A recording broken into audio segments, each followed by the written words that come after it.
dia. Tá dando para me ouvir aí?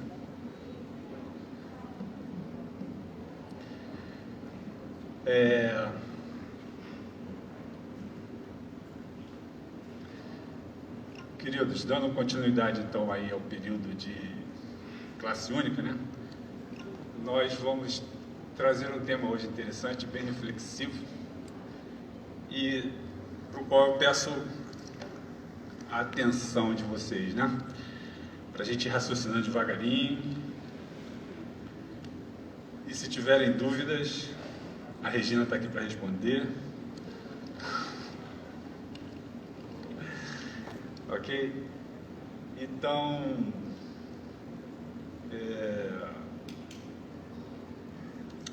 vamos orar então para a gente começar a nossa palestra de hoje, né? Senhor bendito, em cuja presença nós estamos, te peço que tu tenha misericórdia sobre nossas vidas, nossos corações e mentes, e que teu Espírito Santo tenha toda a liberdade para falar através de nós e em nós, Senhor.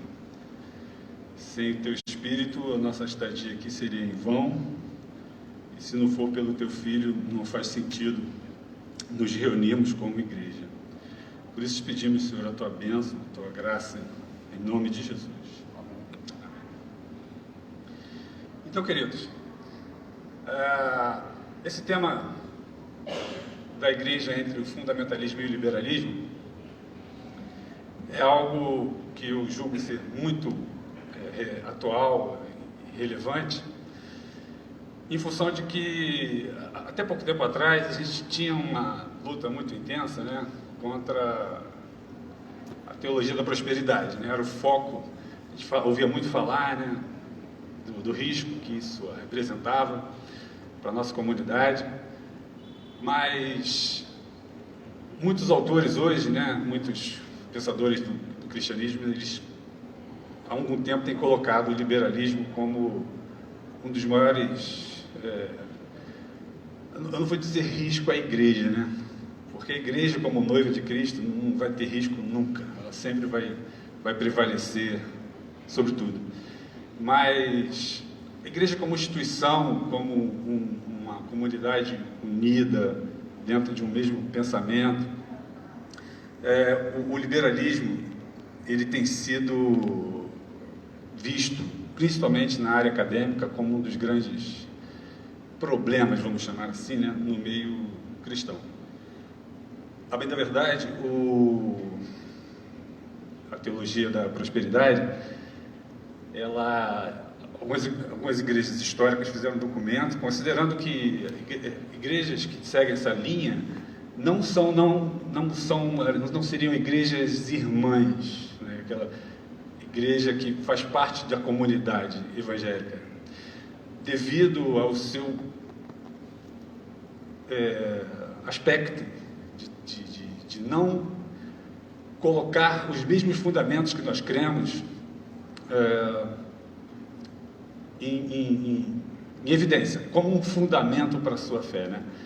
A teologia da prosperidade, ela prioriza muito o lado antropológico, o lado do ser humano, e tira o fundamento da fé, que é a nossa salvação, a nossa regeneração, aquilo que o Evangelho se propõe como mensagem fundamental. Isso significa que se alguém se converter na igreja dessa e passar para uma igreja que assinou esse documento, a pessoa tem que fazer um outro discipulado, tem que se batizar de novo, é nesse contexto. E aí nós temos então essa questão. Eu coloquei a igreja entre os dois ismos, né? Porque a questão do liberalismo, e a gente vai ver hoje, é um problema que se originou num movimento tradicional, né, evangélico, de radicalismo, né? Quando a igreja se separou da cultura, da sociedade, e deu margem para outros movimentos, como foi o caso do liberalismo. Então nós precisamos entender quem nós somos exatamente, qual é o nosso pensamento, para que a gente tenha uma visão correta do Evangelho, para não sermos levados para nenhum dos dois extremos, nem para o fundamentalismo e nem para o liberalismo. São dois erros que são considerados problemáticos, mas um proporcionou o outro. Então a gente vai tentar estudar hoje esses dois problemas e tentar focar na igreja como sendo o fundamento da fé mesmo, né? Por favor, pode passar para outro slide. Está dando para ler ali? Está meio apagado. Então, eu queria antes refletir nesse texto para a gente chegar a algumas conclusões assim, iniciais, né? Em 2 Coríntios 4, 6 a 7, o apóstolo Paulo vai dizer: pois Deus que disse, haja luz na escuridão, é quem brilhou em nosso coração, para que conheçamos a glória de Deus na face de Jesus Cristo. Volta por isso aí, obrigado. Agora, nós mesmos somos como vasos frágeis de barro, que contém esse grande tesouro. Assim fica evidente que esse grande poder vem de Deus e não de nós. Nós temos a narrativa do Gênesis, né, que coloca que a terra era sem forma e vazia, o que dá a entender aquele caos, né? E aí a Bíblia diz que Deus, em meio a esse caos, Ele disse, haja luz. E começou então a dar forma, a dar ordem, a dar sentido às coisas.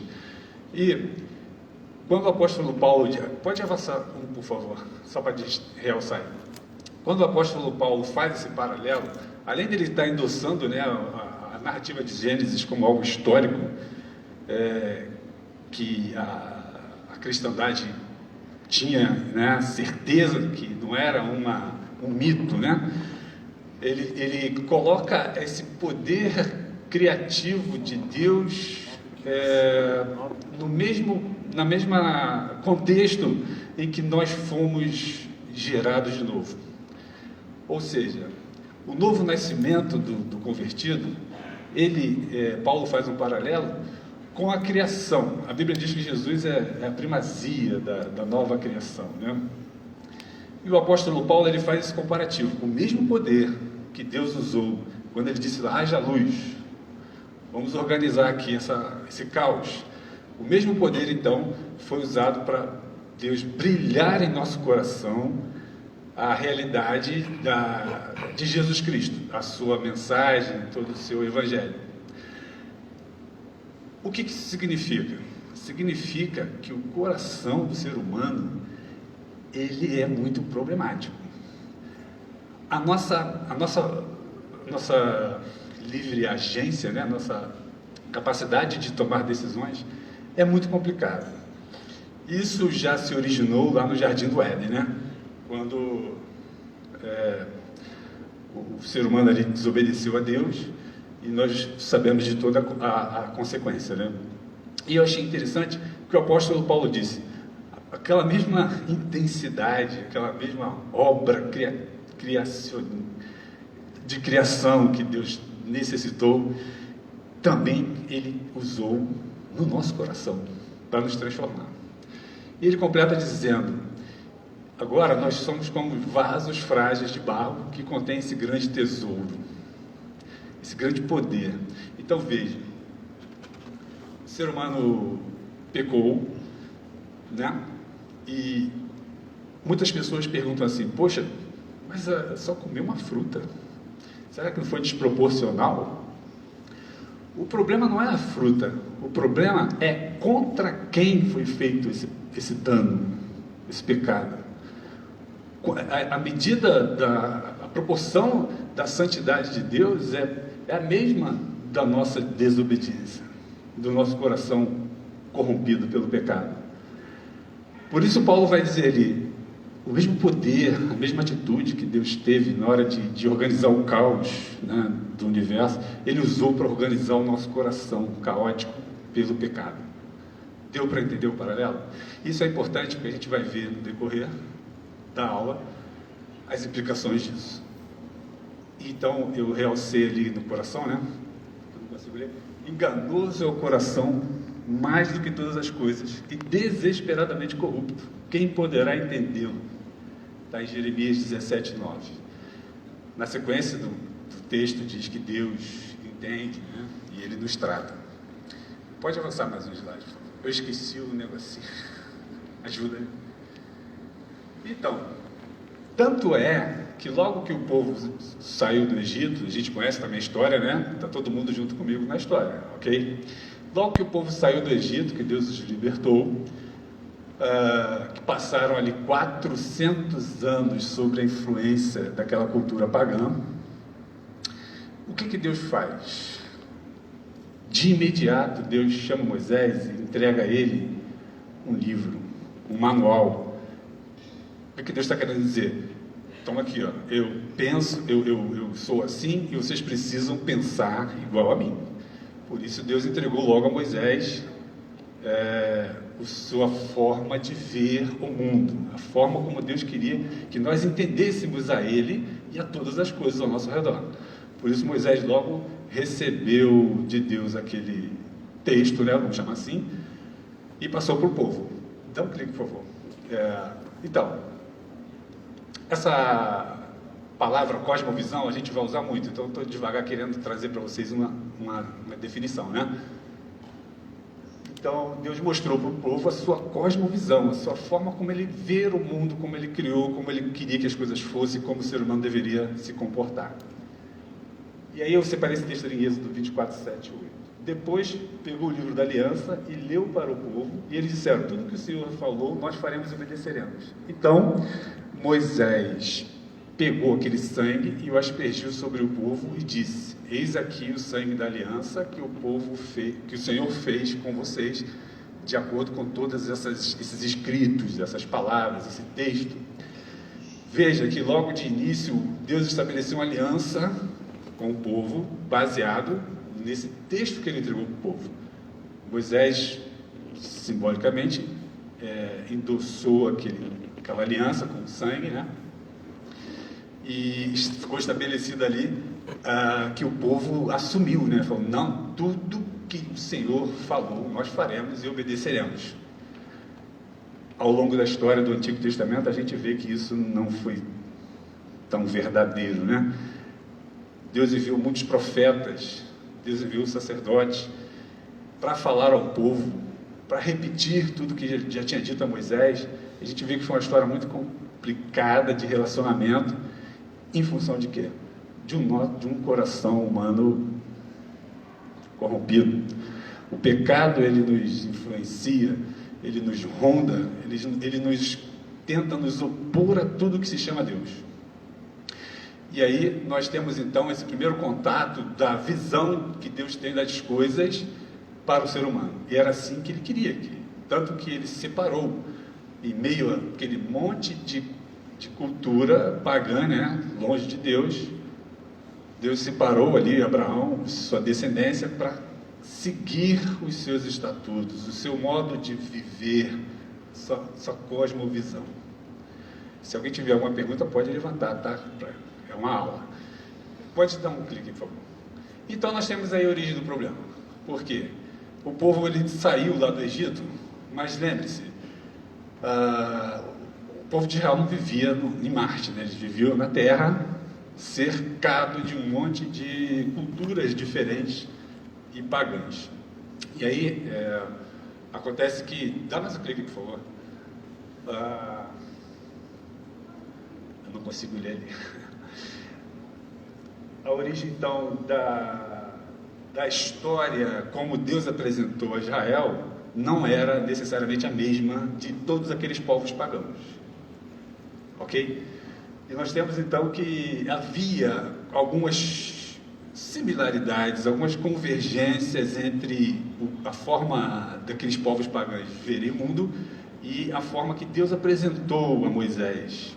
A origem de todas as coisas, a criação, a lei, todo aquilo que Deus queria criar no seu povo, a sua própria cultura, o seu próprio entendimento das coisas.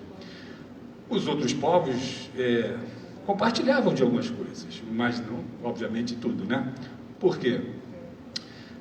Então, esse termo ali, cosmogonia, desculpa esses termos técnicos, mas é para a gente entender e vocês ficarem legalzinho, né? Assim, moderno, né? A origem de todas as coisas, esse termo cosmogonia, cada povo tinha uma história para contar.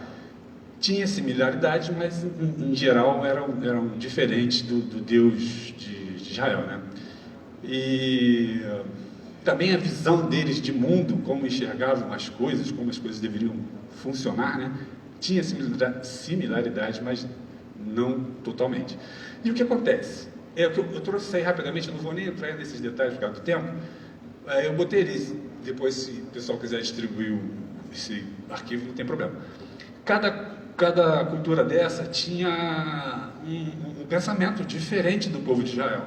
Então, como nós lemos anteriormente, Israel ficou 400 anos lá no Egito. Moisés foi formado ali no Egito. Era necessário que Deus desse a eles a visão correta de todas as coisas, da criação, da forma de obedecer a Deus, de cumprir os seus estatutos, o comportamento do ser humano. Tudo isso Deus entregou a Moisés, porque eles estavam impregnados da cultura egípcia, não só da cultura egípcia, mas nós temos a cultura dos persas, dos cananeus. São muitas influências. O detalhe nesse slide é que essas narrativas, elas hoje ainda são usadas por ateus, por professores universitários, por agnósticos, para confrontar a Bíblia, para questionar a sua inerrância. É algo que, como o pastor Carlos Ribeiro fala, né, sine qua non. Nós temos conceitos que são fundamentais para a nossa fé. Se a pessoa não crer nesses fundamentos, ela deixou de ser cristã. E o principal, um deles é justamente a inerrância bíblica. Nós não cremos que a Bíblia contém palavras de Deus, nós cremos que a Bíblia é a palavra de Deus. Isso faz toda a diferença. Porém, essas pessoas usam essas histórias, né, dos outros povos, das outras culturas, para nos acusar de que a Bíblia copiou algumas narrativas dessas. Vou dar um exemplo, 2 rápidos. A maioria dessas culturas, elas criam que do caos emergiram deuses, né, dos mares, né, e esses deuses, nas suas brigas, eles ficou naquela de quem tem mais poder, né, o Deus superior. E assim eles criaram, do sangue ali, daquela guerra toda misturada com a terra, criaram seres humanos. A maioria das narrativas é assim, com nomes diferentes, com consequências diferentes, mas, no geral, eles têm uma narrativa parecida com a Bíblia. Do caos, algum deus lá da sua cultura trouxe a ordem, estabeleceu a ordem, dominou os outros e tal. A Bíblia também diz que do caos Deus deu ordem, Deus criou todas as coisas, né? Então, na cultura persa, por exemplo, nós temos um indivíduo chamado Zaratustra. Ô, nomezinho complicado. Alguém já ouviu falar desse cara? Ele está nas faculdades, se você for para a área de humanas, você vai ouvir falar dele. Ele era um profeta da Pérsia que mudou toda a narrativa dessa cosmovisão. E ele buscava um monoteísmo, ele buscava um Deus único, criador de todas as coisas. E tem narrativas muito interessantes desse cara. E ele, pretensamente, mais ou menos 700 a.C., esses escritos dele, né, são histórias, não são, são coisas que são documentadas, né? Se você jogar no Google, você vai ter todo acesso a essa informação.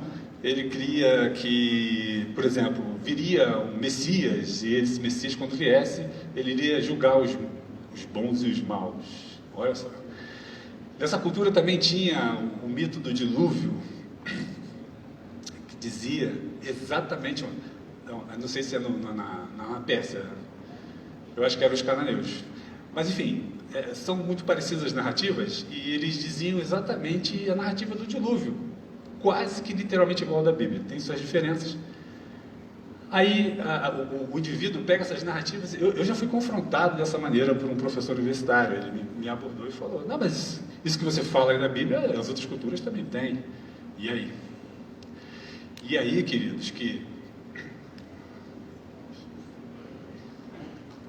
Obrigado. E aí que pense, muitos autores, eu tento concordar, entendem que pela narrativa bíblica, né, é muito provável que Sem tenha vivido até os dias de Jacó. Incrível, né? Porque quando saíram da arca, Deus falou: o meu espírito não vai ficar contendendo com esses rebeldes aí não, eles vão viver só 120 anos, chega, porque os caras viviam 900 anos, né? Incrível. E aí, acontece que essas narrativas, elas têm uma mesma origem, que é a família de Noé, né? Esses povos, eles todos são descendentes de Sem, Cã e Jafé. As narrativas são muito parecidas porque têm uma mesma origem, uma mesma base.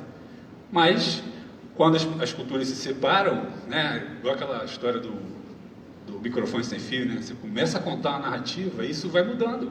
As culturas, elas vão puxando sardinha para o seu próprio povo, né? Então, essas narrativas, elas são muito similares e deveriam ser porque têm uma origem similar. Entenderam? Por isso que não há nenhum problema. A diferença é que Deus, sabendo desse todo contexto em que o povo vivia e era influenciado, o que ele fez foi dar a narrativa verdadeira, direta dele. Entenderam? Então você não tem nenhuma dificuldade em contestar o texto bíblico. Pelo contrário, o texto bíblico, além de confirmar similaridades, ele corrige o que não é verdade. Por isso que às vezes é possível você ouvir em alguma cultura algo que você, esse cara tem razão. O problema é quando as pessoas usam isso para desmerecer a Bíblia. Aí pega o nosso jovem, o nosso adolescente, ainda em formação, e fala o que para ele? Essa Bíblia que você tem, cara, o Zoroastro também fez uma.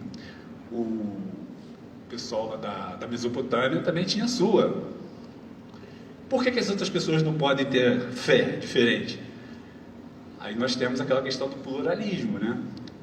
Todos os caminhos levam a Deus, não é isso que a gente ouve falar? Porque esses questionamentos, eles acontecem. Por favor, outro slide, que eu demorei muito nesse slide aí.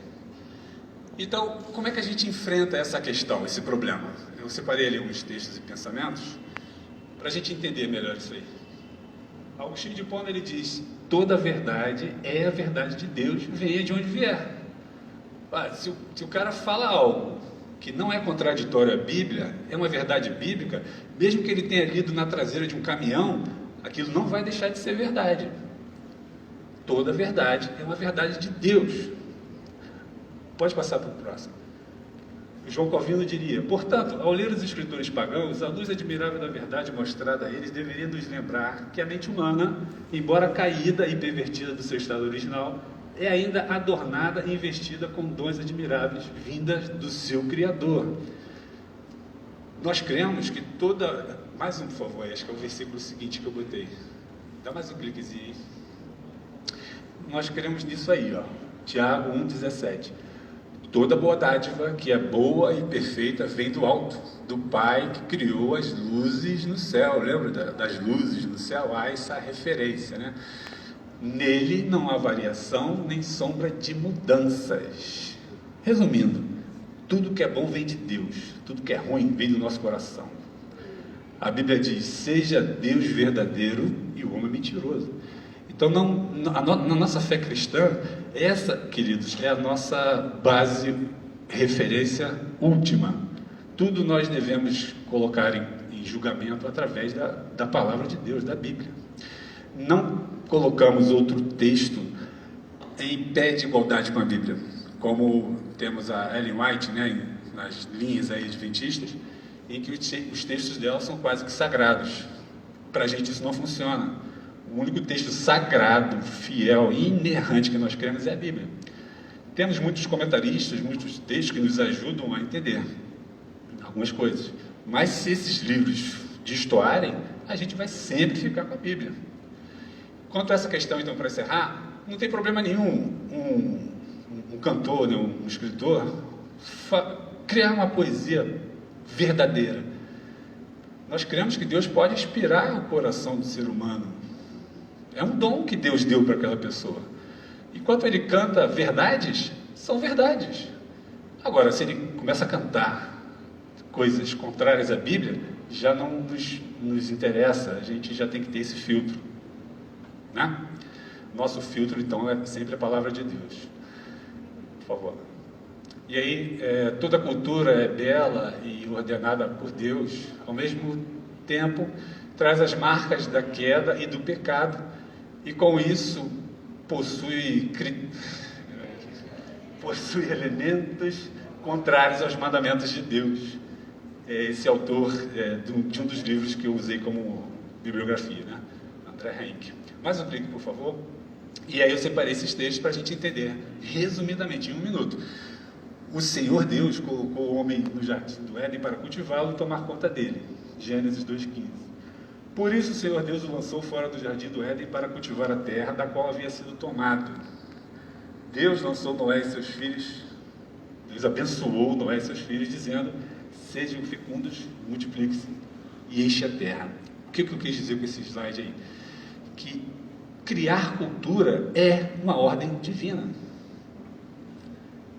Deus disse para o ser humano: enche a terra, multiplique-se, cultive. Esse conceito de cultivar, de cultuar, está amarrado ao conceito cultural, de criar cultura. Então você vai ver que conforme as pessoas, o homem foi conquistando, né, se espalhando pela terra, as culturas são naturalmente diferentes. Você não pode comparar uma cultura do Alasca com a cultura do Nordeste. São culturas diferentes. E isso é bom, isso é de Deus. O único problema é quando essa cultura ela tende a ir contra Deus. Esse é o problema, né? E esse é o problema que nós vamos ver hoje. Isso é que originou muita confusão, porque através dessa posição fundamentalista, né, distorcida, nós começamos a achar que existe uma cultura cristã e o resto não interessa, não vem de Deus, e a gente recusa tudo que não está aqui no nosso meio. Por favor. A forma também de enxergar esse problema as cosmovisões são como lentes de um par de óculos. Não vemos as lentes, mas sim as coisas através das lentes. Ou seja, todas as pessoas enxergam o mundo a partir de cosmovisões. Um autor muito bom, Jonas Madureira, e esse pensamento é muito forte. Por exemplo, você que nem usa óculos, tira os óculos aí. No meu caso, eu só vejo rabiscos aqui, né? Mas a forma de ver o mundo é como isso aqui. Você bota, ó, estou vendo agora uma maravilha. Todas as pessoas, elas têm essa lente, né? Hoje em dia, então, isso é muito notório, essas discussões infinitas da política, de coisas assim, às vezes supérfluas, às vezes, né? A gente entende que não existe isenção.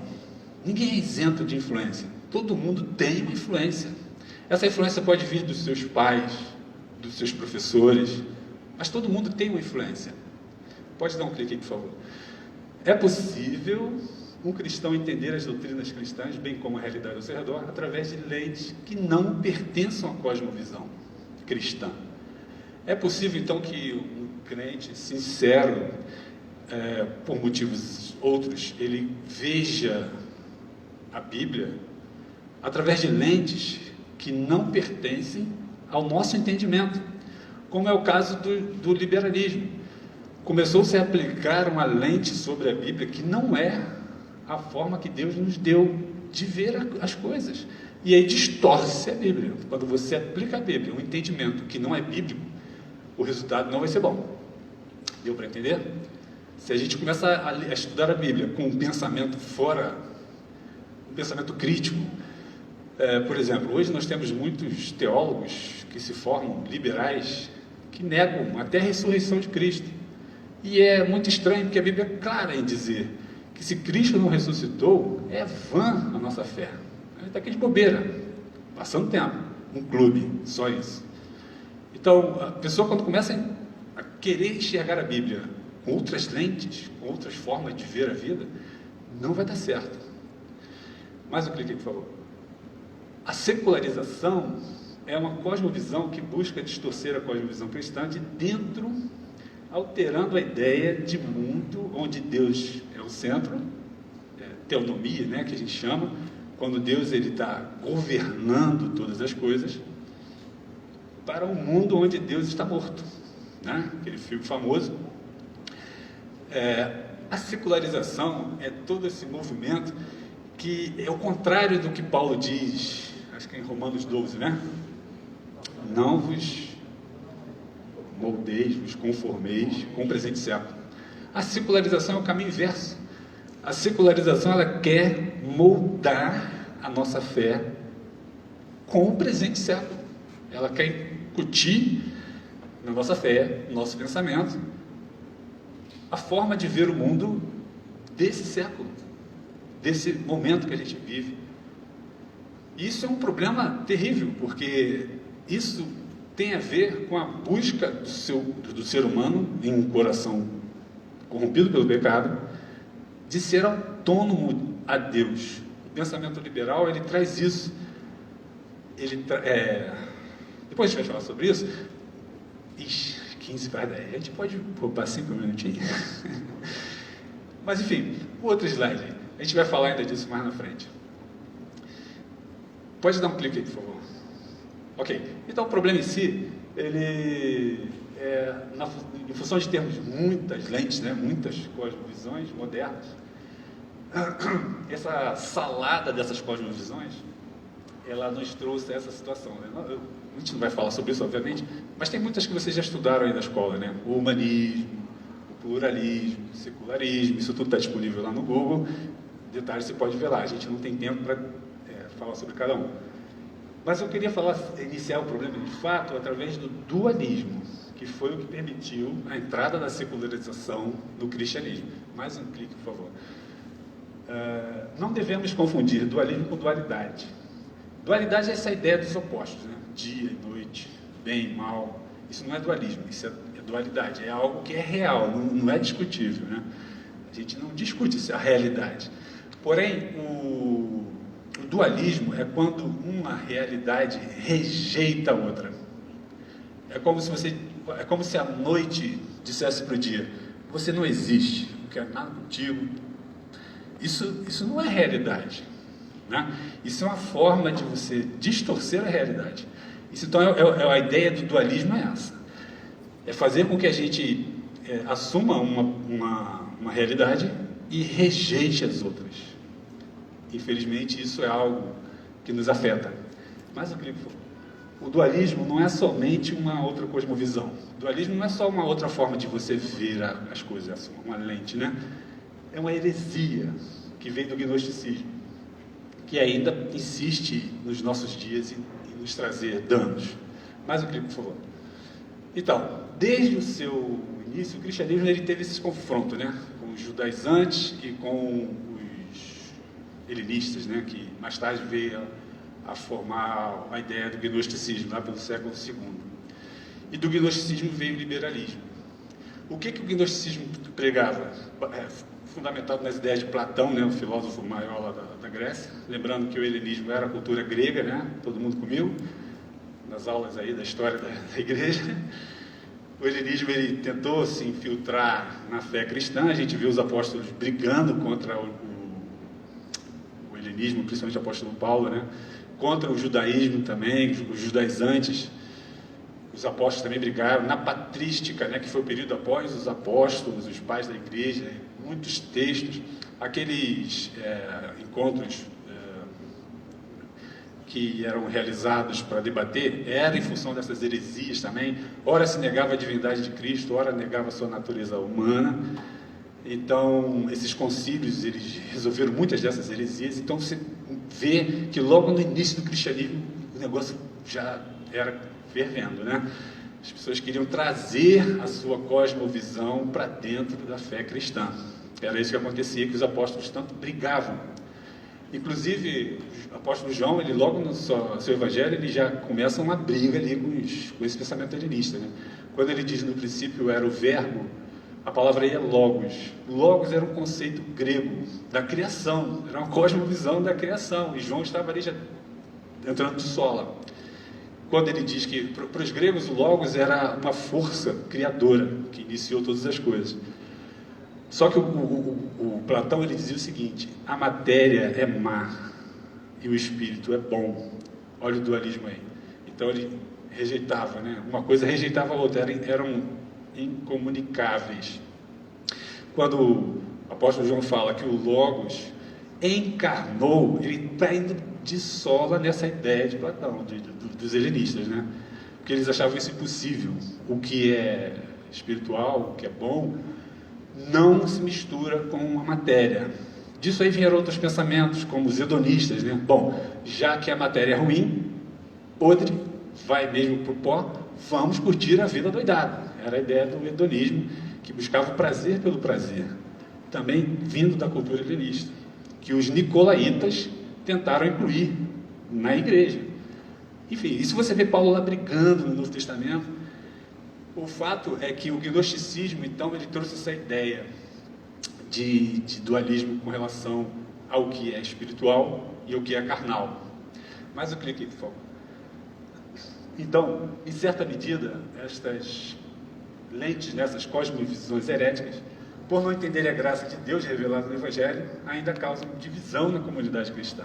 Isso ainda é um problema. Dá um clique, por favor. Enquanto o legalismo dos judaizantes, né, disputa com a graça, o liberalismo dos gnósticos, ele banaliza a graça. Em que sentido? Você vai ouvir alguém, deve ter ouvido alguém dizer assim: eu já sou salvo, né? Sou salvo pela graça. Então, posso fazer o que eu quiser. Eu já estou salvo mesmo, né? Isso é um pensamento errado, distorcido. Nem mesmo quem criou essa teologia acredita nisso. Mas isso é um coração corrompido, né? Que se sente autônomo de Deus e quer tomar o seu próprio partido. Enquanto o legalismo, ele tenta... fugiu a palavra, está aí. Ele tenta disputar com a graça no sentido de que não basta o sacrifício de Cristo. Nós precisamos praticar algumas coisas para complementar a obra de Cristo. A Igreja Católica tem isso. Muitos cristãos têm essa ideia errada de que se você não fizer obras, você não vai ser salvo. Confundindo o que o Tiago disse. Tiago disse que a fé sem obras é morta. Mas olha, é a fé sem obras, porque quando nós somos regenerados, a nossa vida passa a ser em função de cumprir a palavra de Deus, de realizar as obras que Cristo realizou. Então é a fé que nos leva a fazer obras, e não as obras que complementam a nossa fé. Ninguém vai ser justificado diante de Deus pelas obras, mas uma fé sem obras é morta, porque o que demonstra a sua fé é justamente a sua vida de boas obras. E boas obras não são só obras sociais. É você respeitar o seu pai, a sua mãe, é você respeitar o seu cônjuge. Tudo isso são boas obras, né? Então, nós temos essa dificuldade provocada por esses raciocínios que nós herdamos culturalmente. Por quê? A exemplo de Israel, nós não vivemos numa bolha.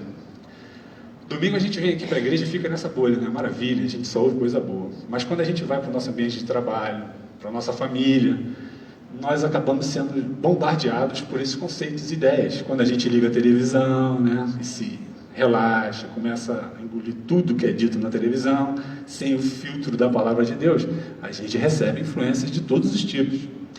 Mais um clique, por favor. Então, a dualidade, corretamente, faz distinção entre luz e trevas, entre a igreja e o mundo. Já o dualismo faz o cristão desprezar o mundo como se fosse um lugar fora do domínio e da majestade de Cristo. Olha que dificuldade. Quando a gente começa a pensar que a Bíblia diz, né, o mundo jaz no maligno, e a gente pensa assim, não, então não quero nada com esse mundo. Só que a gente inclui nesse mundo o nosso ambiente de trabalho, a nossa escola, os nossos parentes que não são convertidos. A gente começa a criar um certo preconceito. A gente começa a achar que aqui, esse ambiente é o único ambiente que presta. Quando não é isso que a Bíblia diz. A Bíblia diz que Jesus, ele é vamos chamar de dono, né? A ele pertence todas as coisas. Dá um clique aí, por favor, que eu acho que... Aí. Esse autor, Abraham Kuyper, um holandês muito influente no início lá do evangelicalismo, né? Não há 1 centímetro quadrado deste mundo do qual Cristo não possa dizer, é meu. Cristo não governa só na Maranata e nas igrejas evangélicas. Cristo governa para o mundo todo. Mais um clique, por favor. Ao Senhor pertence a terra e a sua plenitude, o mundo e os que nele habitam. Tudo pertence a Jesus. Aliás, tudo subsiste por causa de Jesus.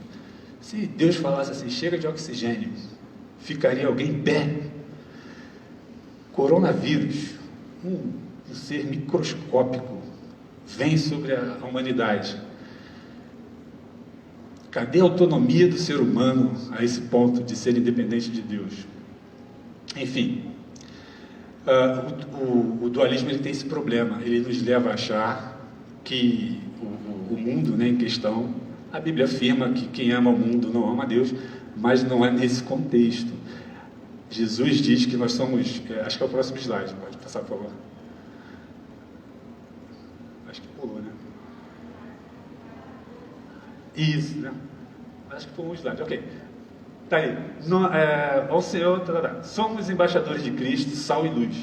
Mas ao desprezar o mundo, o cristão se tornou irrelevante e deu espaço para essas outras lentes. Quando a gente toma essa posição, não, deixa o mundo lá que se vire. Aí o que acontece? O mundo se vira. Ele começa a criar ideias fora da Bíblia. E começa que nós não vivemos isolados, estamos nesse mundo, acaba que o efeito é o contrário. Enquanto a Bíblia nos chama para sermos embaixadores do reino de Deus, nós é que deveríamos ser mais agressivos com relação a essa postura. Nós é que deveríamos ir de encontro à cultura e à sociedade como agentes transformadores. Porque, como a Bíblia diz, né, Cristo falou que nós somos sal e luz. Ele ainda diz, você não acende uma lâmpada para colocar embaixo de uma mobília. Você acende a lâmpada para combater as trevas no ambiente todo. Então, esse conceito que nós temos de nos isolar, fugir da cultura, da sociedade, é não só errado, como é muito danoso. Porque nós recebemos o bombardeio inverso. Como eu falei, você liga hoje a televisão, é difícil de assistir um filme hoje, um seriado. Você tem que ficar selecionando, perguntar ao seu irmão, pô, tem algum que eu consiga ver até o final? Eu fui tentar ver um seriado aí, não passei de 15 minutos. Porque eu penso assim, eu luto contra o pecado e eu vou me submeter a um ambiente carregado de coisas contra Deus? Obviamente que não. Por favor, trouxe slide, gente, que eu me empolgue. Entre os séculos XVI e XV, o racionalismo de René Descartes, né, muito conhecido, daquela frase, penso, logo existe, e o iluminismo de Immanuel Kant, acho que eu comi ali, né, trouxeram o método científico de Francis Bacon, que logo ele trouxe implicações para a fé cristã através do método crítico textual. O que acontece? Logo depois da reforma, naquele fervor todo, começaram muitos pensadores, né, influenciados pelo racionalismo, que é exatamente esse movimento de trazer tudo para dentro da cabeça do ser humano. O que esse indivíduo fez, o Francis Bacon? Ele criou esse método científico de provar tudo. E começaram a se questionar, obviamente, a religião, o misticismo também e, mais precisamente, a Bíblia. O que foi feito, então, quando trouxeram esse método chamado de método crítico textual, ou baixa crítica, né? Isso veio da Alemanha, esse movimento, onde começaram a questionar tudo aquilo que a Bíblia não pode ser provada cientificamente, começou a ser desprezado. Eu sempre brinco dizendo o seguinte, né? Você fala para uma pessoa dessa, que uma baleia, um peixe grande comeu um homem e ele ficou 3 dias lá dentro, o cara vai rir de você, né? Mas eu falo, cara, se a Bíblia dissesse que o homem comeu a baleia, eu ia acreditar também, na boa. É uma brincadeira, lógico, né? Mas o fato é que esse método, ele começou a ser aplicado na interpretação bíblica. E aí as pessoas começaram a questionar todas essas verdades, os milagres de Cristo. Dá um clique aí, por favor. Relativizar, então, o nascimento virginal de Cristo, os milagres do próprio Cristo, sua ressurreição física, os milagres do Antigo e do Novo Testamento e a inerrância bíblica. Por quê? Porque esse método é que passou a ser o referencial dessas pessoas. A lente, a forma de enxergar, lembra daquilo que eu falei? Algumas pessoas ditas cristãs, elas começam a enxergar a Bíblia com lentes que não são cristãs. É exatamente isso aí. Mais um clique, por favor. Fica acelerado. O liberalismo, então, entre os séculos XVI e XVII, pode passar, por favor. O liberalismo é, então, uma tentativa do homem de se aproximar de Deus usando sua própria lente, como eu acabei de falar. Mais um clique, por favor. E através desse raciocínio, né, esses pensamentos liberais, trouxe pensamentos que dividiram denominações históricas. Isso no início do século passado, tiveram muitos embates, porque esse pensamento ele começou a se tornar a fé adaptada à cultura, né? Mas peraí, vamos começar a ver direito essas histórias. Não, peraí, isso aqui só se aplicava lá, naquela época. Essa narrativa, essa forma de interpretação bíblica é extremamente danosa. As nossas versões que a gente usa na igreja evangélica protestante não são baseadas nesse método crítico textual, né? É baseado em método crítico histórico, onde se faz uma crítica do ambiente onde aquilo aconteceu. Por isso a gente tem essa segurança, porque interpretações desse tipo geram versões da Bíblia totalmente deformadas, né? Então, o que acontece é que essas ideias elas vieram para discussão, inclusive em igrejas históricas no início do século. O resultado é que hoje houve um racha, né, na década de 50, se não me engano, houve um racha e hoje a parte que ficou com o liberalismo hoje ordena, inclusive, pastores homossexuais. Porque a nossa fé ela tem que ser adaptada, atualizada para o nosso contexto social. Esse é o pensamento liberal. Por favor. Ressaltam a ética cristã, mas não como um dogma, mas um modo de viver. Apresentam uma visão otimista, o mal é a ignorância, o liberal é bem aceito porque ele é um cara legal, um cara cult, né? Então, o que acontece é que o liberalismo, ele enxerga os ensinamentos de Jesus como uma ética boa de se viver, mas não como um dogma. Um exemplo a ser seguido apenas, mas não é algo que nós devemos nos submeter. Esse é o pensamento liberal. Isso é muito complicado, né? Porque você começa a abandonar a fé cristã. Você já vê Jesus apenas como um revolucionário, como um modelo de homem, né? Padrão, mas não é isso. Jesus Cristo é o Filho de Deus que morreu pelos nossos pecados para que possamos ser salvos. É isso que a Bíblia diz. Ele não é um exemplo, um cara legal. Ele é o Filho de Deus que se sacrificou por mim e por você. É bem diferente. Deu para entender a diferença, né? Pode passar, por favor.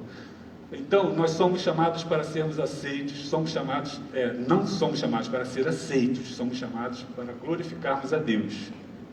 Dito pelo autor aí, Paul Washer. É exatamente isso. A gente não deve se preocupar, quer dizer, a gente tem que apresentar o Evangelho com temor e amor, obviamente, mas o Evangelho não se submete à cultura, é o contrário. Por isso, Jesus nos deu um alerta. Se me perseguiram, vão perseguir vocês.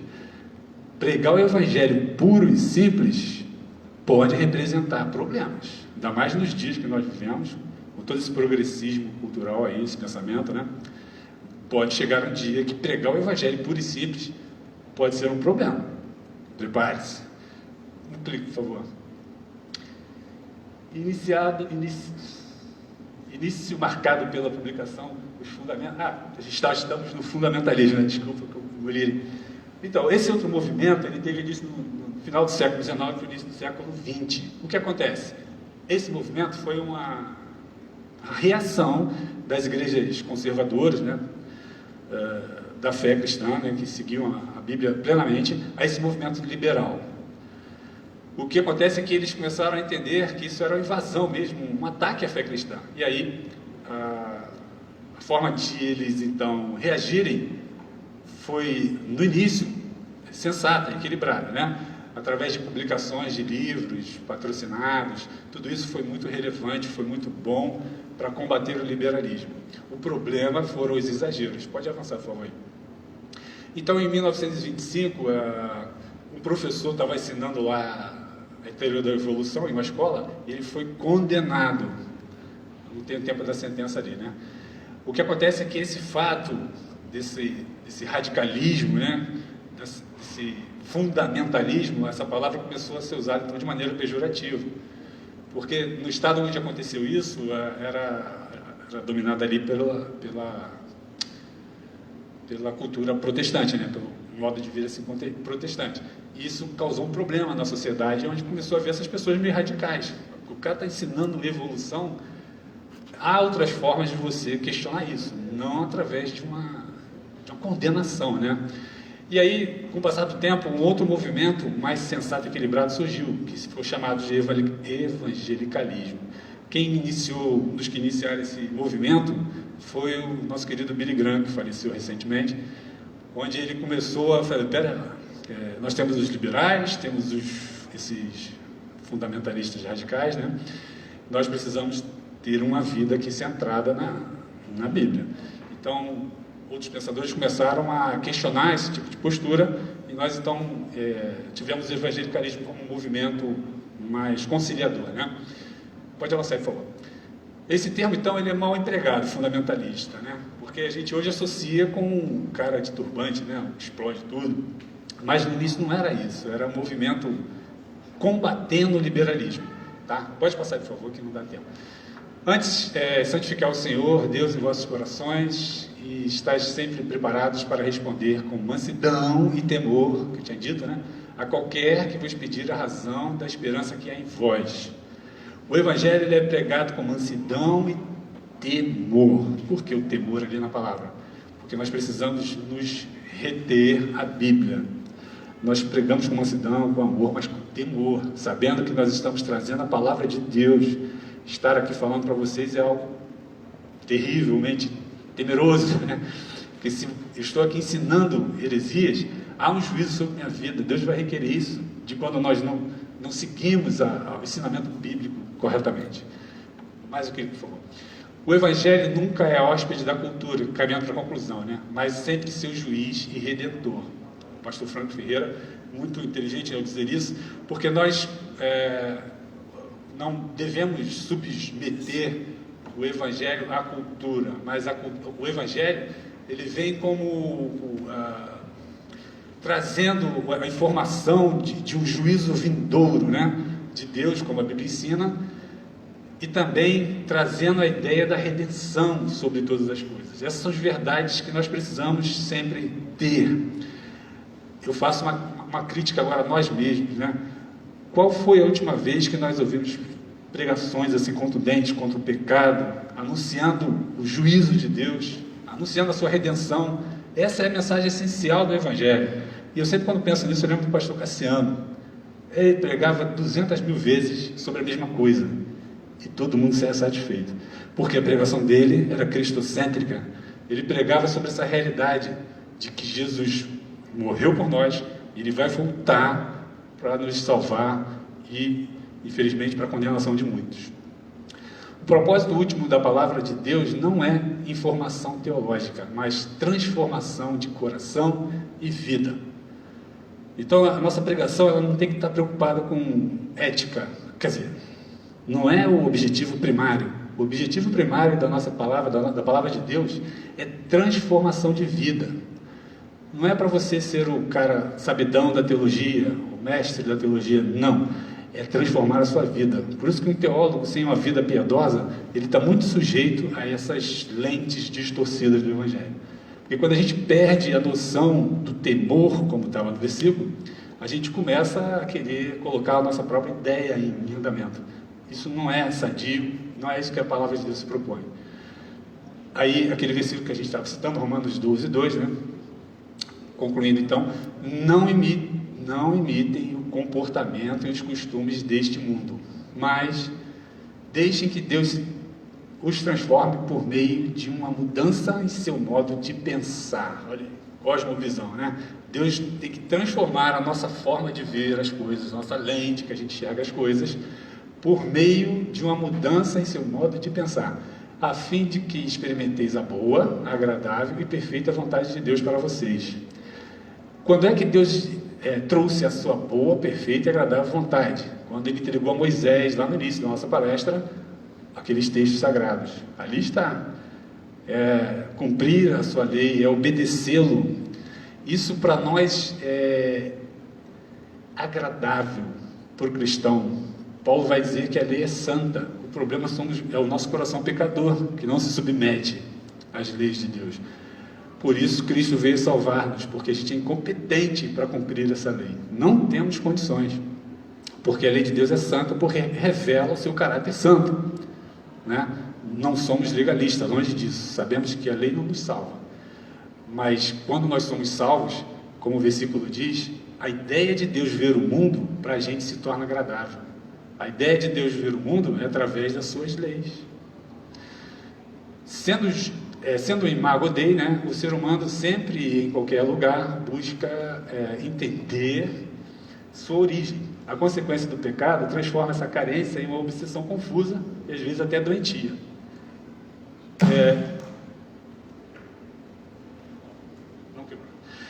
O que acontece? A Bíblia diz que nós somos imagem e semelhança de Deus. Acho que eu vou concluir com esse slide aí. O fato é que a gente não é imagem e semelhança de Deus porque nós temos braço, perna, cabeça, não. Esses paralelos que a Bíblia faz de Deus com o ser humano, né, não é o significado da questão de ser imagem e semelhança de Deus. Nós somos imagem e semelhança de Deus quando nós nos distinguimos dos animais. Deus passou para nós atributos comunicáveis, ou seja, o amor, a inteligência, a nossa necessidade de buscar uma vida moral, né? O ser humano é um ser moral, os animais não têm moral. Então nós somos a imagem e semelhança de Deus à medida que Ele nos transferiu atributos comunicáveis dele. Tem os incomunicáveis, que é a sua eternidade, a sua onipotência, a sua onisciência. Por isso nós somos a imagem e semelhança de Deus. E isso coloca em nós um desejo de conhecê-lo. O pecado rompeu essa intimidade, esse conhecimento pleno que nós tínhamos de Deus, e agora a gente vive nessa busca. Por isso todas essas sociedades pagãs, em busca dessa necessidade que todo ser humano tem, começam a criar suas próprias lentes, suas formas de ver a vida. E em Colossenses, para a gente encerrar definitivamente, a Bíblia diz esse texto muito lindo, né? Ele é a imagem do Deus invisível, o primogênito de toda a criação. Pois nele foram criadas todas as coisas, nos céus e sobre a terra, as visíveis e as invisíveis, sejam tronos, sejam soberanias, quer principado, quer potestades. Tudo foi criado por meio dele e para ele. Ele é antes de todas as coisas, nele tudo subsiste. Quer conhecer a Deus? Lê de novo esse texto em casa. Deus está revelado plenamente no PPT, e acho que acabou, pode passar para o último. Então é isso, queridos. Espero que vocês tenham entendido.